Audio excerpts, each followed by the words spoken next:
Hello everyone, I'm Becca Savage. Welcome to the first episode of Questions, Comments, and Concerns. And I'm Kaydon. Today we are joined by some familiar faces, and we're going to talk about the meal plan options we have here at Mayville State. Today we are hoping to present some questions and concerns surrounding the cafeteria and snack bar. Today we are joined by Jeffrey Powell, Jared Gay, Sarah Vincent, and Brian Carolus. Thank you for having all of you guys here today. We're going to start with a few questions. So, for the viewers at home, why don't you all introduce yourself and tell us your positions on campus? I'm Jeffrey Powell. I'm the Director of Student Life here on campus, and for purposes of this conversation, what that largely means is that I'm the person that generates bills as it relates to the meal plans that students would choose. Jared Gay, play football and go to school here. I'm Sarah Vincent. I'm a student. And I'm Brian Carolus. I am the food service director here at Mayville State. So I am in charge of the cafeteria, the catering, the snack bar, all things food. Thank you very much. So, Jeffrey and Brian, could you explain to us how the meal plan and point systems currently work? There are several different plans and options. You can choose meals and points. The meals are basically one swipe as one meal in the cafeteria. You come in, you eat as much as you want. There's 3 entrees, salad bar, soup, beverages, cereal, that kind of thing. And the point system is $1 for $1. So 1,200 points is $1,200. It can be used in the cafeteria as a meal, or in the snack bar as for whatever you order, you pay for with points. Dr. Powell, could you explain us the options for meals and points also? So, as Brian was saying, there's really 2 different components, and Mayville State is not unique in this. We looked at probably 40 different schools and compared their meal plans. A little bit of history.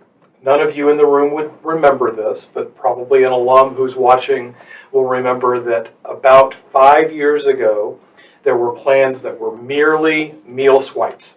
How many meal swipes do you buy was really the only option that you got. So I think the tiers were somewhere around 50, 75, 100, and 120 or something like that. We had these tiers of meals that you would buy. We had the opportunity a couple of years ago to change the software that we have, and this was an exciting thing for us. Here's the constant struggle we have. One student may want to walk into the dining center and eat 4 plates of roast beef and potatoes and veggies and go get some soup and put away probably 2,100 calories because they are a growing boy who wears number 65 and they're on the line and they really just, they need that much food to work. There may be next to them somebody who really doesn't want to eat that much. Half a bowl of salad and a little bit of yogurt is going to be great. And under the you swipe your card and you eat system, those 2 people were paying the same thing. And we realized that that was fundamentally unfair. And so we created this points notion. Again, lots and lots of schools do this, because the idea would be, I'm going to pick on Sarah and Jared, that I think it's plausible to say that Sarah and Jared probably eat a different amount of food whenever they go in. They probably also eat a different number of times per day. And so we wanted something that was more fair. If Kaydon and I go to IKEA and I get 8 meatballs and he gets 3 meatballs, we should pay a different amount. And so we created this points system. We thought it was more fair, and I got to tell you, if we hadn't switched, we would have died during COVID. It was a miracle that we were on the point system whenever the COVID pandemic hit, because it allowed us some options that a simple swipe would never have. So we were lucky in this regard. Lucky and COVID are really two things that should never go together, but it was fortuitous that we had switched to this pattern. Anyway, while this was going on, we were already having conversations because we had a number of folks who are in the I would like more meal segment of our population, and they were asking that we go back to having these meal swipes. And so we looked at probably 40 websites, and lots of schools around the country have some combination of points and some combination of meals, and we made the decision that that was the direction that we were going to go. Now, every time we make a change, we have to go to the State Board of Higher Ed and ask for permission to make the change and to ask for the prices that we're going to charge. So we went through this process. Currently, the choices are 3 tiers for the points.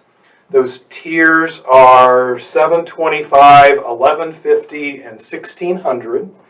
And there are 3 tiers for the meals. Those tiers are $40, $70, and $100. I will tell you already, we need to go higher than 100 because we have some people that have already, well, not already, that as of 4 weeks ago had exhausted their 100 points. At the same time, we have people who got 40 and haven't used all of those 40. So we have this weird thing going on where we have some people who think that we're trying to sell them too many things they don't want. And we have this problem where what we are selling, we need to sell more of. And so how do you adapt when you only have 260 people that are buying a meal plan? How convoluted do you want it to be? How complicated do you want it to be? The other way of phrasing that is, how many options do you want to provide your students? And so we have erred, I think, on the side of trying to provide options so that what you want and what you need can be matched to what we're offering. So you ask the question, $7.25, $11.50, and $1,600, comma, 40, 70, and 100. And then you match part of column A and part of column B. Perfect, thank you. So kind of going along with that, can you guys tell us about the options that you got? Like how many swipes and how many meal points that each of you got for the semester? I think on the 41, the cheapest one. So, yeah. Running out fast, I ain't gonna know. I got the middle points and meal swipes, and I think the points was the right amount, but I think the meals was too many for me. Okay. So did you guys effectively end up using your points and meals and or that you paid for this semester or no? Yeah. Points, yes. Meals, no. Okay. And so like most of us know that by the end of the term, our points are gone after, even if we don't use them all. So where do these excess funds go that we don't use? So here's the piece you got to remember. Brian's shop needs to make a certain amount of money to pay for the employees that work there. And so you've purchased the services whether you eat all of the food or not. So they will support his budget. They will go into his account. And in fact, if there's a large amount of leftover, unused, unclaimed dollars, it probably means that we will ask for slightly less in the next coming year. Correct. This is your 5th year, right? When Brian got here, he was in debt. The office was in debt, and Brian has done a terrific job pulling it back into a place where it's black. I mean, it's where it's supposed to be, and so it's important that he manage his funds responsibly. Okay, thank you. So if our sources are correct, there used to be Comet Cash. What was the source for this change into a new system? There's Comet Cash. It exists. You could go to the website right now and put Comet Cash on your card. Okay. If there was a slide, I think we took it down about a month ago, but there's a slide. You can go on and add Comet Cash. I'm monopolizing time. I'm sorry about that. Comet Cash was never designed to work only in dining. It's designed to work in the bookstore, in dining, and hopefully in the near future at the concession stand. So it would be this amount of money that your mom could give you $25, put it on your card, and then you could spend it wherever you wanted to. Here's the problem with Comet Cash as compared to the meal plans. State law says that if Jared buys a meal plan and uses his meal plan because he is a student, he doesn't have to pay sales tax on whatever he buys.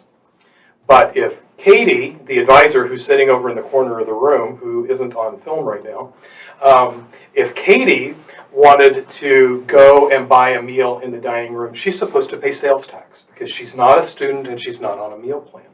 Comet Cash is that place where we can allow you to use your card and you would still have to pay sales tax. It's not really to our advantage to advertise the heck out of that to students because we really think you should be using the board plan. But it does exist as an option, and if you went to mayvillestate.edu/student-resources/campus-id-card, you would find information about Comet Cash right now. Are you checking me out to see if I named it right? Okay, so that kind of goes along with the next question. You kind of already explained it, but would it be that big of like a complication in the system to go back to just like strictly Comet Cash without a meal plan at all? We had a number of people who were insistent that we needed to recreate meals.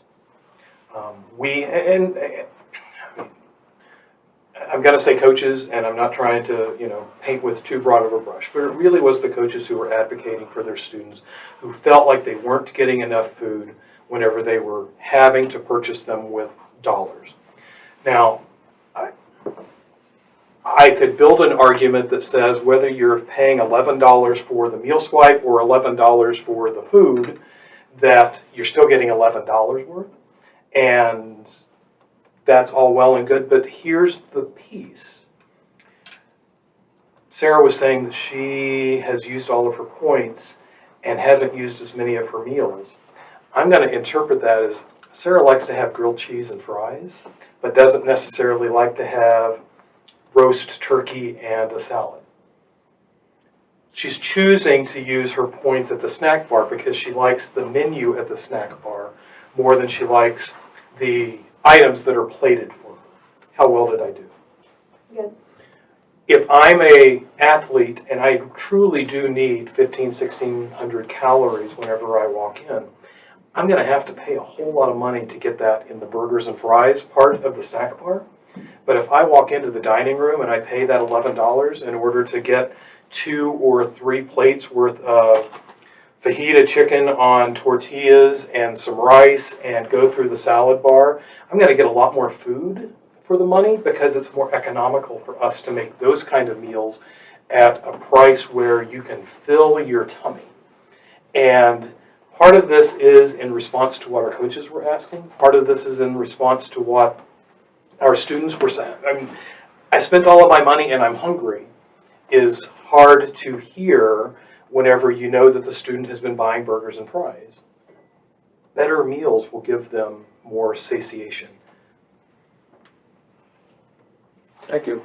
There's also a part of that, with our snack bar being the size that it is, we can only accommodate so much food coming out of there, and we realize that students have schedules to meet also, Some people only have 15 or 20 minutes maybe between their classes where they're trying to get, food from the snack bar.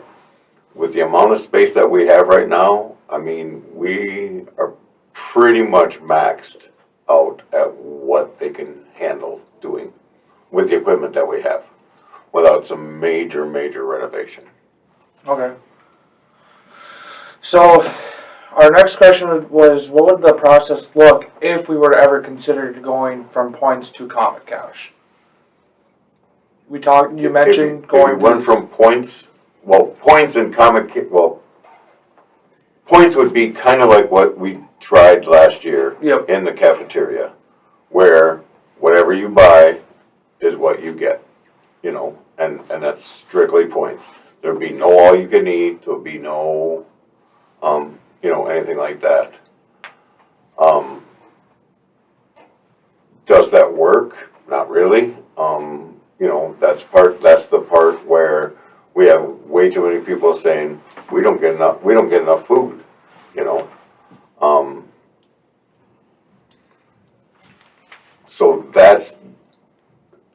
there should always be some type of a board plan, in my opinion.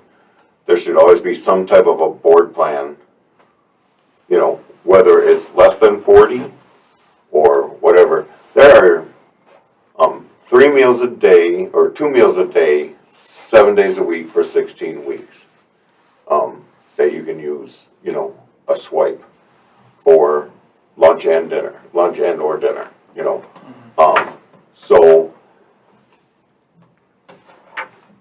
to go to strictly points like we did last year, did not work for a majority of the people, and for coaches and teachers and faculty and things like that.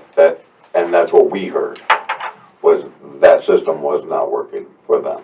Okay. So, our last and final question is, students have noticed throughout the semester that the snack bar has been closed often. As students have paid for their meal plans and points, they have not had the amount of time expected to spend those points. What has been the reasons for these closures? The amount of people we have in the cafeteria, I have basically 8 full-time people. I have 2 full-time people in the snack bar, who have both been out either sick themselves or with sick children. And then I have 5 people in the cafeteria. 3 positions are empty right now. People have retired and things like that. And so when you have basically 8 full-timers that can cook and prepare food, and 5 of them are out, something has to close. Yep. Do we close it? We keep the cafeteria open because we can serve the most food most efficiently. And that's why when we do close the snack bar, we try to put on, more of the fried foods and things that people are going to the snack bar for, burgers, chicken patties, french fries, that kind of thing. But the major reason is we don't have the staff to staff both places. So what you're saying is, for those students that are listening, if they're looking for a job here on campus, you'd greatly appreciate it. Yeah, we would take them 100%. Would this go through work study or some other kind of means? If they can be on work study is fine. Otherwise, we pay part-time people, students get a part-time wage, so. Okay. Thank you. Thank you very much. Thank you for the 4 of you for joining us on this interview. It was very educational, and hope to see you around campus. Thank you for the viewers. I hope you enjoyed our first episode of Questions, Comments, and Concerns. Goodbye.